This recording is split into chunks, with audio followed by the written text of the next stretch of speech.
Hello everyone, welcome back to Paleo Cooking Live.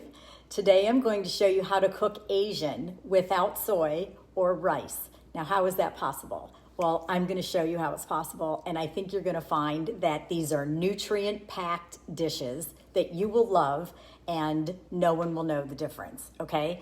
The first thing I want to show you is an actual spring roll, and there's no spring roll wrapper. We're going to use Nori. I have this one already prepared, and I'm going to show you how I did it.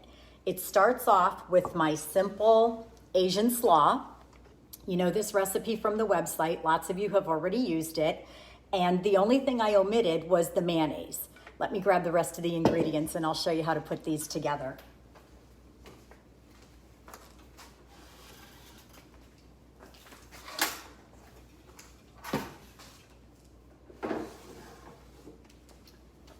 I actually made a little bit of sauce to go with it as well. This is a no peanut dipping sauce. It's just almond butter with some sriracha, some coconut aminos, and then I just added a little bit of water until I got it to the consistency that I wanted. Now this has been in the fridge, so it got a little thick, but you can thin it out again if you make it in advance. And this is great for serving with these spring rolls. I have some nori, which is just seaweed. Seaweed is an awesome snack, and it's what they use when they roll sushi. So I thought it would make a great wrapper. All I'm gonna do is take a little bit of shrimp, and these are pre-cooked shrimp. I took the tails off. I just buy them frozen. I took off the tails, and this is an easy thing to do. I saved one so I could show you.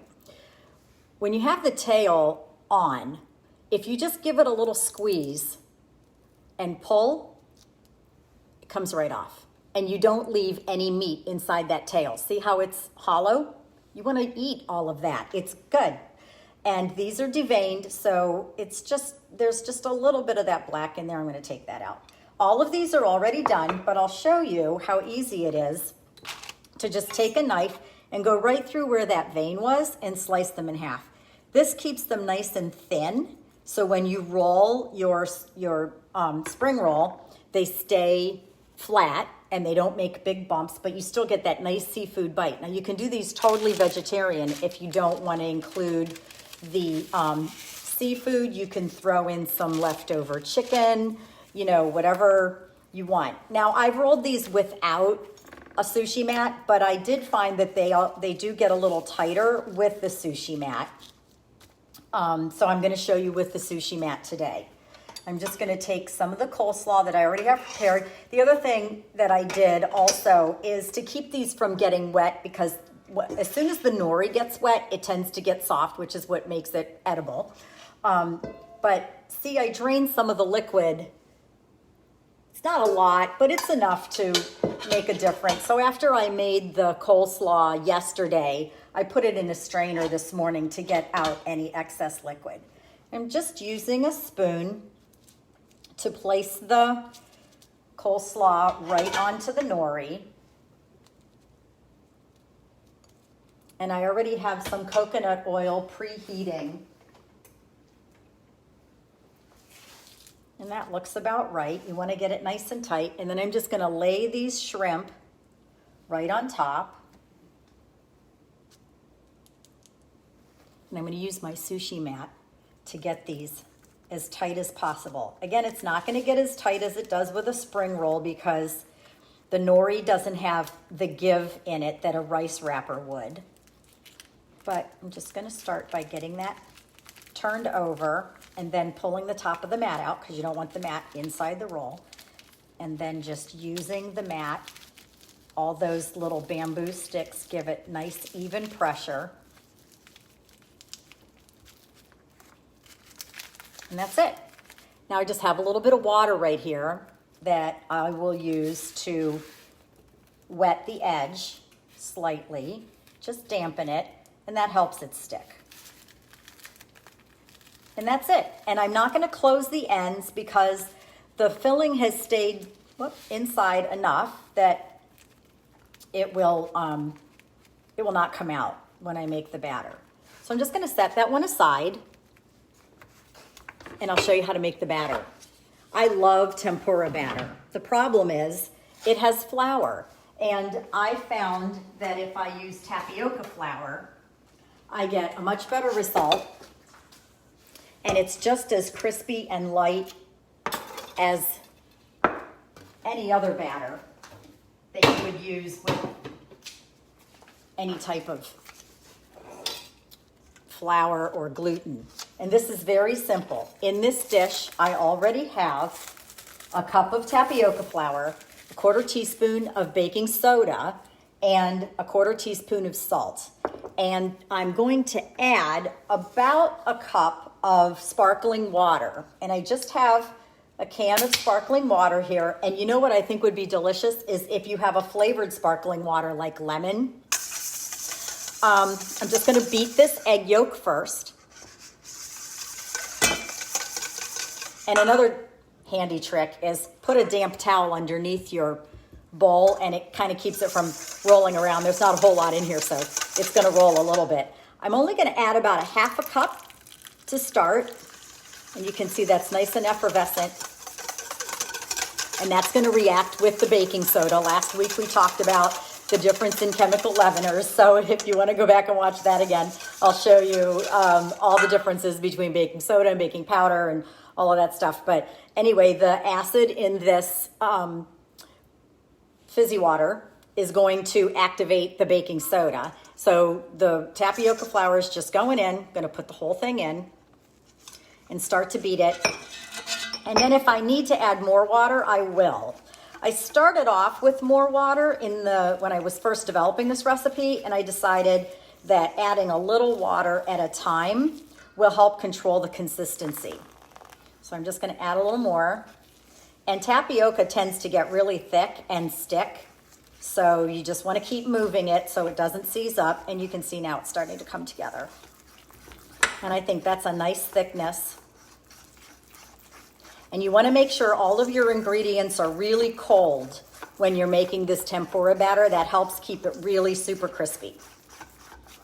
And again, because we are just trying to pack in as many nutrients as we can when we eat, everything in this dish is just full of good stuff, including the tapioca flour, which comes from a vegetable, and the coconut oil that we're going to fry it in. Coconut oil is one of the healthiest fats you can cook in. If you don't like coconut, or maybe some people are allergic to coconut, you can certainly use avocado oil, just something with a really high smoking point that's a monounsaturated fat.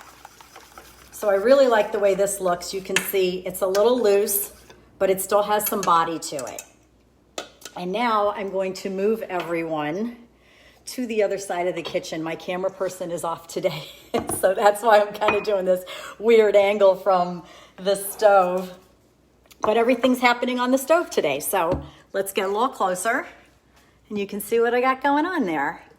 So right here in this pan, you can see it's smoking. It's going to go really fast. I'm going to dip these spring rolls into the batter and get them frying.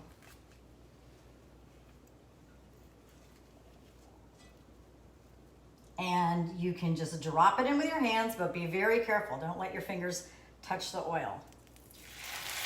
Just like that. And they start to sizzle right away, which is so fun. And they're going to get a little opaque. That's one of the reasons I left the batter a little thin, because it will get thick right away as it cooks. Grab my towel. Oh, I'm wearing a towel. I actually dressed like a chef today. I have my side towel on. I'm just going to use some tongs to turn these over. They only need a few minutes.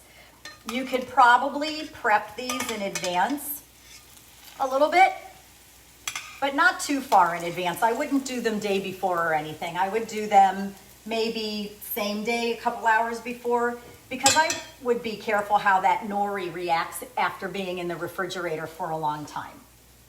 You can see these are getting really nice and crispy on the outside. And these are totally Whole30 compliant. So anyone who's questioning how you can eat something this good on Whole30, let me tell you, Whole30 has changed my life. We've learned to eat foods that are packed with nutrients, that make us feel full all day long, eliminate the snacking, eliminate the sugar cravings, and really start to make your body a fat burning machine. And whether you're doing it to lose weight or eliminate inflammation or any other health concerns, why not start with a reset? It's 30 days and it could change your life. It changed mine. Next month will be 6 years. So these are done and they look perfect. I am thrilled with how these are looking. That nice tempura batter on the outside, and we can serve them with those yummy sauces. I'm going to cut these in half so you can see how they look when they're plated. There's a fun little Asian plate.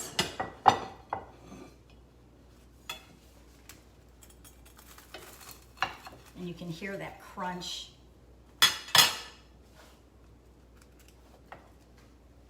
Doesn't that look delicious? And how hard was that? Tell me you couldn't do this on your own. That's beautiful. And that sauce just really makes it a fun dish. You can serve this as an appetizer. You can take it to friends' houses. They'll never know it's paleo. So the other thing that I wanted to show you, since we're talking about Asian today, is a very simple chicken curry.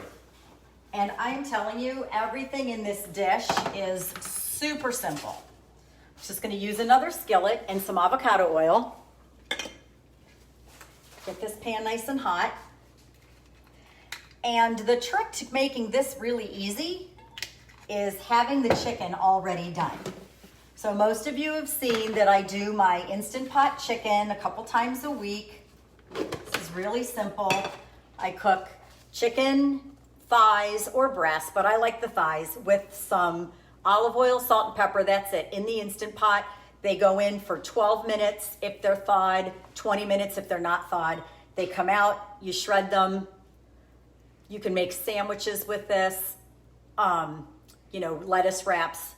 You can put it on salads, throw it in your eggs in the morning. That's just a really good staple to have around all the time.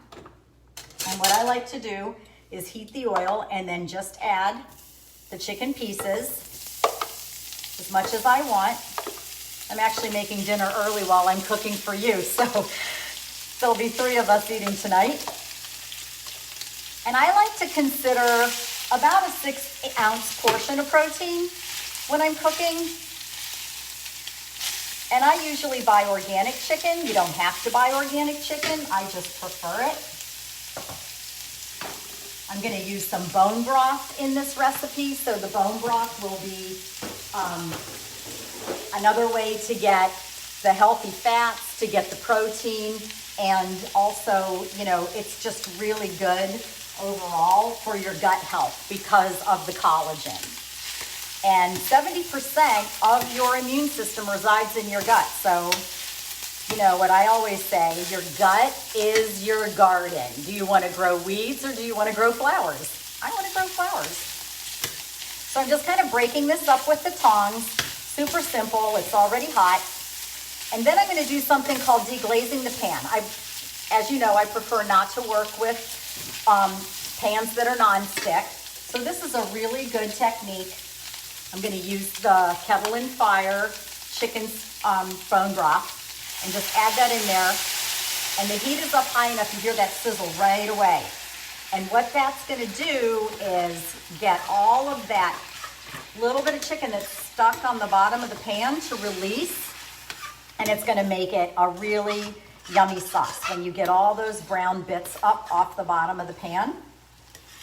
And then that'll reduce, which will thicken and make a sauce. Reducing is simply evaporating. And then I have some curry paste. This is just green curry paste. There's nothing in it that's not compliant. So no added sugar or any sort of, ingredients that you don't want to eat. I'm just going to take about that much, right? What is that? A couple tablespoons. It's about a half a jar, not quite. And stir that in while I still have that chicken stock in there before it all completely evaporates. And I just love the smell of this green curry.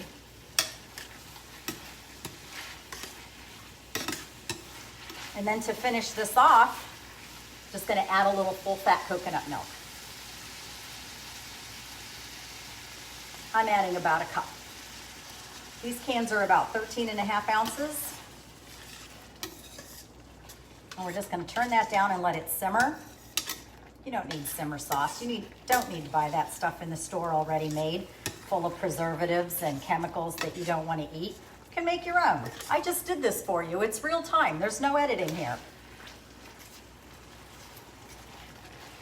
And you get that heat high enough, it starts to reduce that sauce right away.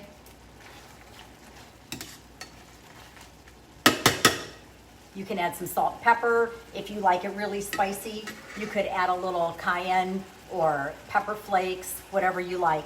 I'm gonna set that aside because we're gonna serve this on top of fried rice. That's right, but no rice, fried rice. It's gonna be cauliflower rice. I'll get that out of the way and move some of these things so I can show you. And I have my handy dandy speed rack over here today. I'm gonna start off with some more avocado oil. Again, I really like avocado oil because it's just so flavorful and it has a great high smoking point so you can cook with it without it breaking down. And the first thing I'm gonna throw in are the carrots because they're gonna take the longest to cook. And I also cheated a little bit with some cauliflower rice that's frozen, which is a great convenience item. And then I just kind of hit it in the microwave for about 3 minutes to get it really super thawed out and kind of, soft. And it'll take less time to cook in here. I see some people are joining me. Hi, Jody. Having trouble with the sound. Okay, I don't know how to do that, but it's been raining here today, so it could be my internet. And yes, definitely the playback. The wrappers, someone's asking, my daughter Paige actually is asking, where you can buy the wrappers. Any grocery store in the international market is gonna have Nori wrappers. And I bought mine at Whole Foods, but I know that my local Publix has them. I would imagine that Winn-Dixie, any of the other major mainstream grocery store chains are gonna have the wrappers. And I see Mary Ann, thanks for watching. So I am just gonna take these tongs and start stirring these carrots because they're starting to sizzle. I always like to start with my heat really high and then turn it down. I also have some onions and garlic already chopped, ready to go. And the nice thing about fried rice is you can put anything in it you want. You have some extra vegetables in the fridge, you just want to kind of use them up. This is a great way to do it. I have some sugar snap peas that I sliced. I like them whole, but I also think they're fun if they're cut on a bias and they're bite-sized. They're a little easier to eat, and these are delicious raw. Some mushrooms. We've talked about cooking mushrooms. Those are going to be a delicious texture with the fried rice. Again, if you have frozen peas, go ahead and use those. I'm using frozen cauliflower rice. And I'm even going to throw in an egg at the end. So this is really starting to sizzle now. I like the way it sounds and the colors are getting nice and bright. But I don't like the carrots to be too crunchy. So I always start with those. Now I'm going to throw in the onions and the garlic. I've got about a cup of onion and 2 big, they were like that size, big cloves of chopped garlic.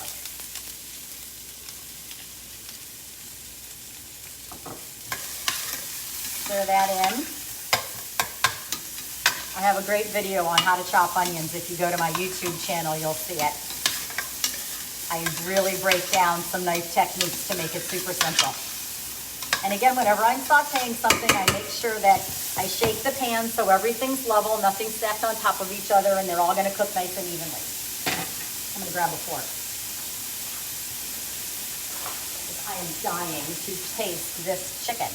The other thing you can do with this sauce at the end, you can see it's gotten nice and thick now, is you can let it thicken a little bit. Add some lime, because this already has lime zest in it. So add some lime, and that gives it a really great flavor too.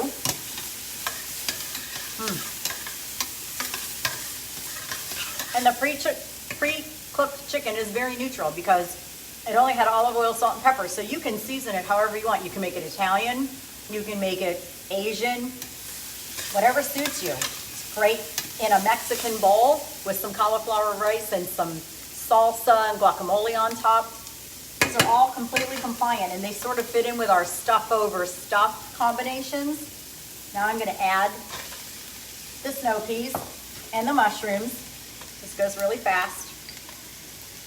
And once those mushrooms get a head start, I'll be able to throw in the cauliflower rice. You can make cauliflower rice from a whole head of cauliflower if you like to break down the cauliflower yourself and chop it up in a food processor. I find the frozen very convenient. The trick with the frozen, again, is you can pre-cook it in the microwave and drain out the liquid, or when you put it in a pan like this, just be patient with it and make sure that all the liquid is cooked out. A lot of people don't like cauliflower rice because they say that it has a mushy texture. Well, that's because it's still too wet. When you let it cook out and the liquid all evaporates, you get that nice al dente consistency. And that's what you want, because you want it to be like rice. And this just makes my whole kitchen smell good. So what about soy sauce? We don't use soy sauce because it comes from soy, which is a legume. So we don't prefer to have legumes on Whole30. And they also can be very disruptive to your digestion. So I just stay away from legumes all the time. But coconut aminos is something that is made from coconut, and it tastes like soy. It's brewed, but it doesn't have the gluten, which soy also has gluten. I'll show you this one. It's almost empty because I used it for my sauce base. This is from the new Primal. It's one of my favorite companies. Everything they make is amazing. This one has a little wasabi in it. I've talked about this before. It's really delicious. But to give you that really great umami flavor, since the coconut aminos isn't really soy and you're not getting that, add a little fish sauce. This Red Boat fish sauce is a great quality product, and I just give it like a little dash to add that umami flavor back in and give it that real nice soy flavor. So now my vegetables are looking pretty good. I'm going to throw in the cauliflower. I just poked a few holes in the bag, nuked it for about 3 minutes, drained out the liquid just from cutting off the top, and now it's going in. And you can cook as much of this as you want. Sometimes I do 2 bags because I rather eat more vegetables than anything else. I mean, this is completely vegetarian. You can do it without the chicken and just have the yummy fried rice. Grab some salt and pepper.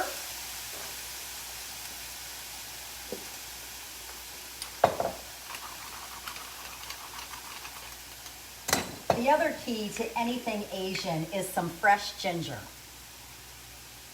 I love fresh ginger.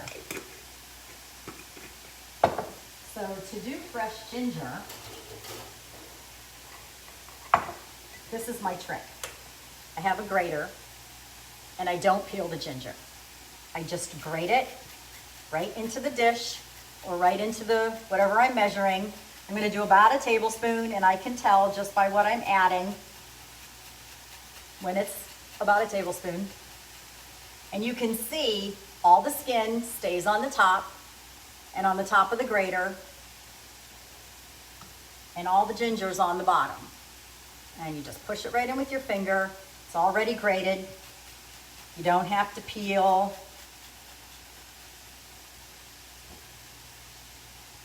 And now we have fresh ginger in our dish. And what's fried rice without an egg? This smells so good, people. I wish I had smell-o-vision so you can smell it. Just gonna crack an egg.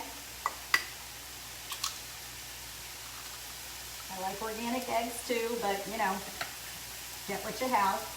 I'm gonna beat it up a little bit with my little whisk. You can use a fork, whatever you have handy.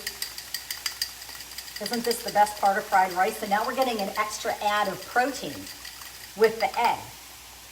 Pour that in and start stirring it right away. I'm gonna switch to a spatula and get that all scrambled up and combined in with this. Did I just make a whole dinner for you in like 20 minutes? Tell me you can't cook at home. Try to tell me. I'm gonna finish it with my soy sauce. I have my soy sauce, imposter, coconut aminos with a little bit of the red boat. And I also added some sesame oil. I like that nutty flavor that the sesame oil gives it. And I also could even throw in some sesame seeds if I wanted to give it that little extra crunch at the end.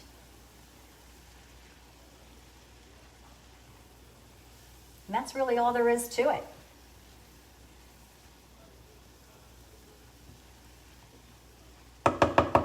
Quick and easy.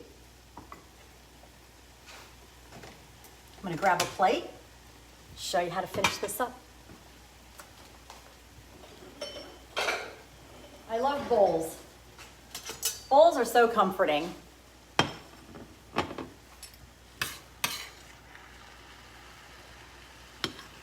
Some of this rice in the bowl.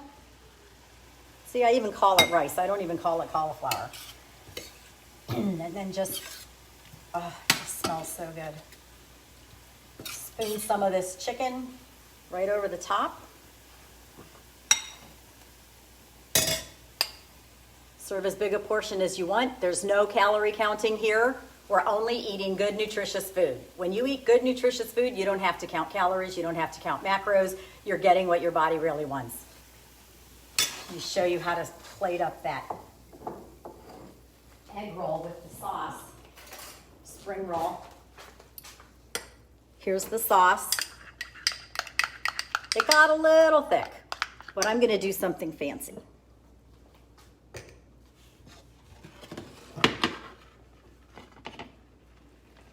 I'm going to put a little swipe of sauce with my spoon right there on the dish. And I'm going to put that egg spring roll right there. You know why they do these sauces in restaurants, right? So when the servers carry it out to the dining room, it doesn't fall over. So there's a trick. So here's 3 amazing dishes that we did in less than 20 minutes. And again, the chicken can be pre-cooked, or you can cook it in another skillet and then throw it in, or do it in your Instant Pot as part of your weekly prep, and dinner's on the table, and it's delish and nutrish. Speaking of delish and nutrish, be sure to check out my website, sign up for my newsletter, and check out all my videos on YouTube. Every week I add something new. I hope you loved everything I had for you today. Thanks for watching. Have a great day.